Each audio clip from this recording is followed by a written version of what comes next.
Good morning. Welcome to my kitchen. We finally have another unlocked another recording space. What better way to baptize the beginning of this week than with a video talking about things I don't understand about US American culture. I'm gonna say that while I make a little orange juice because I want to do like orange mango, and also I got a new wooden cutting board. Super great. Okay. Thing one, I don't understand. I don't understand how you guys eat out all the time.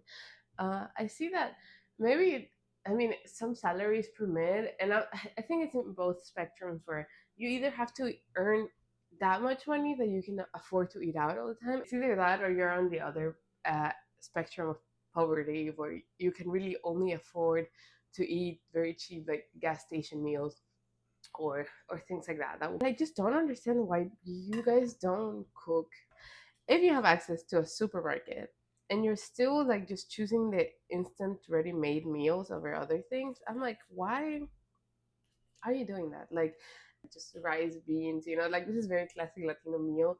So that's why it comes to my mind. And because it's cheap, it makes big quantities. You can even like meal prep it.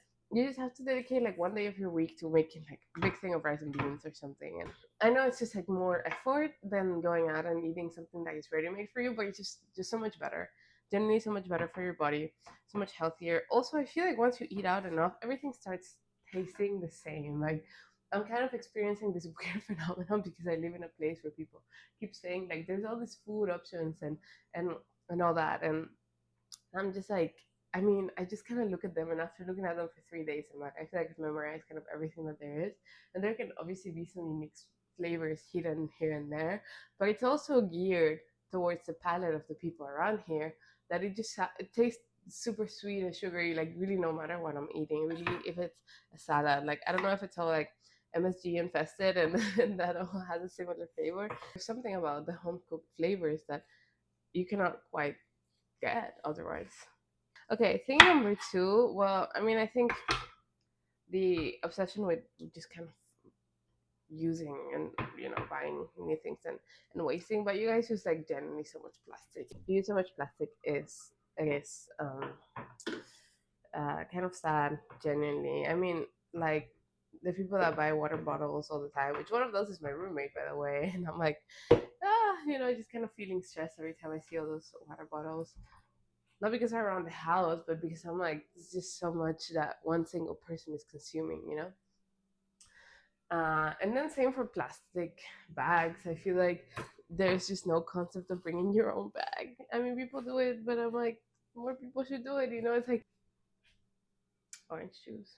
My mom used to sell orange juice. So I'm really like that's why I'm really picky about what flavors I have with when it comes to orange juice. Like I cannot.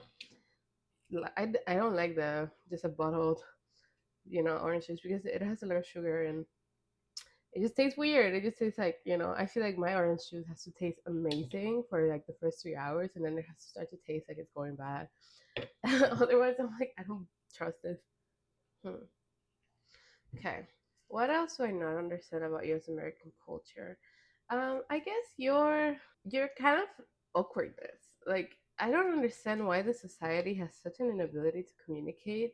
Generally, like I really think of just so many other places that it's just normal to talk to other people. Like it's normal to like socialize and like just kind of like really bond with a stranger, regardless of who they are. I mean, it's not like other societies aren't prejudiced; they are, but I think it's easier to get past those barriers or to just put them aside for a bit, even if it is for the selfish motive of like telling someone something about your day, right? But I think in other places, like the kind of loneliness epidemic is more, um, it's better dealt with in a sense, like especially like the way that life is progressing to such a way that I'm like here that we never have reasons to interact with one another anymore. People don't go to things in person, like they don't, and it's not just like when Zoom happened, but I mean like calling for services.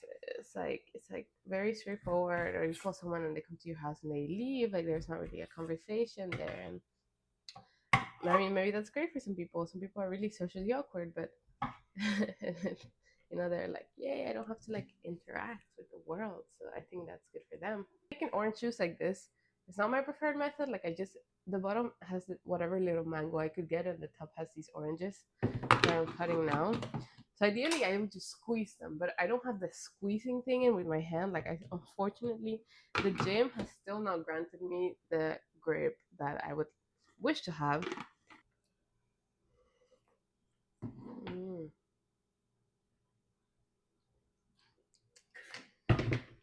I'll add one more orange and water. Mm. Yeah. Okay. I don't know. I mean, obviously, people here are super lonely, right? Like that's a fact, and it's also like the way of living. I also understand that there's just like such a massive history of segregation. You know, racial segregation, cultural segregation, like that people cannot really talk to each other anymore. And the politics are so divisive, obviously, that you can't really talk to someone until like you're entirely 100% sure of who you're dealing with. And I understand that. I mean, here it's more extreme than other places because here, I mean, other places are extreme too, but I guess maybe the conversation doesn't come up as often, or it's like even more clear where the people that you don't want to deal with would be, so that you don't have to be as careful all the time. But I feel like here, anyone around you, like you could live next to someone who completely hates you and wouldn't mind kind of killing you or something, and then you're just kind of, and like they just wouldn't on a day to day, but if you talked like longer than they would want them to, maybe they would kill you or something. Completely speculating out here.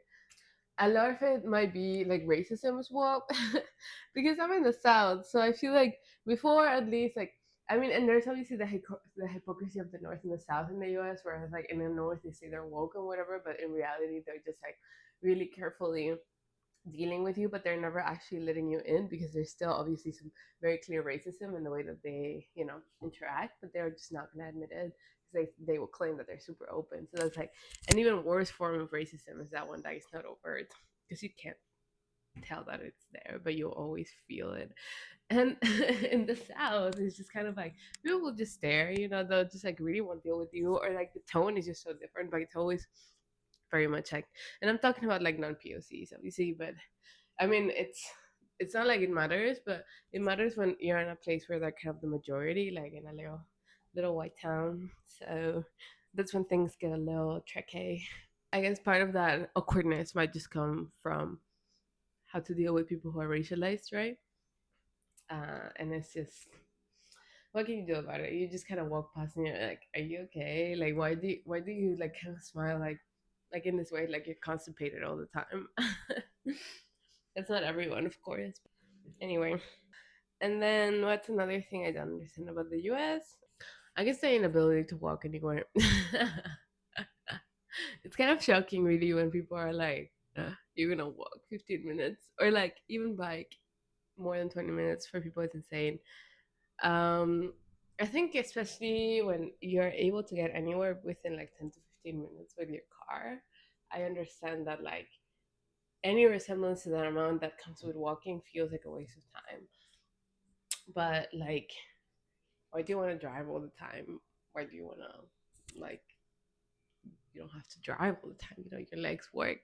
It's nice, and it's kind of like people will drive, and then they'll get off their car, and then they'll get into another little car in Walmart or something and drive around. And I understand like if you have a disability that this is what you must do, but I think in other cases where people generally are just looking to like go back to sitting down all the time, I'm like, we either all have terrible knees or we're just kind of we're allergic to walking. And sometimes I catch myself doing that too. Like it's like I have walked and I can tell and I know that I'm not tired, but I do my best to find the first bench to sit or something, just kind of out of habit. Because also the loitering, the standing around, like I think the obsession with private property fucks up so many aspects of life, like and which have to do with being in the world and existing. And then I don't know why there's such a confinement to keep people inside at all times and away from the streets and the sidewalks. Like, I mean, in most places there's not even sidewalks, and like a lot of times I've had to just walk on random patches of grass,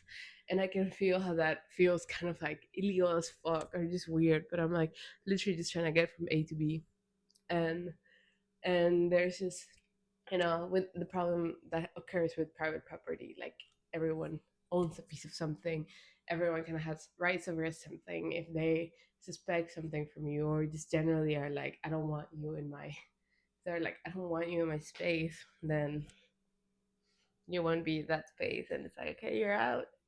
Don't be standing around in my patch of grass, please. You are loitering, like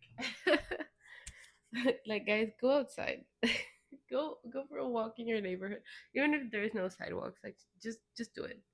It's fine. I was talking about these things with a friend yesterday, and I mentioned, because it's a smaller town, but I mentioned, like, I feel like in a city this wouldn't happen like that or something, or at least it doesn't happen, so it feels better. But he said, like, well, in a city everything is just so fast paced that people don't really have to deal with you, and they don't really worry about it in the way that they would otherwise. But that doesn't mean that the sentiment isn't there, the sentiment of, like, awkwardness, which I think is very racialized, or the loitering that I also think is very racialized. So people, I mean, it feels maybe a bit more liberating, and that's why people crave cities generally, because it's like, okay, nice place, like, let's go and be whoever, and it doesn't matter.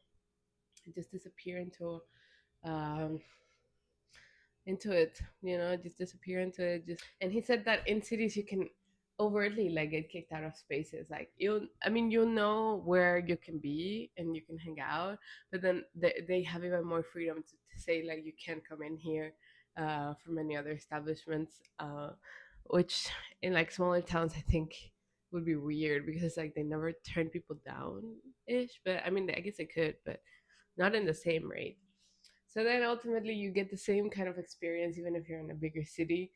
Just you don't feel it as much. And I can understand why someone would prefer that. I'm like, it's valid, like, if you want to go back to that and whatever, like, definitely do your thing, and don't think about it too much. Yeah, I think if you identify as a racialized somebody, don't think about these things so much. It doesn't help. But otherwise, yeah. Anyway, I guess, like, ultimately what I don't understand about the U.S. is has to do a lot to do with racism, but that's not just the U.S. That's history and, well, whatever, or something. It's just something in the air. Maybe it's something in the water that, like, makes you racist. Maybe that's why you guys should keep drinking that plastic bottled water. Whatever. I'm gonna make coffee.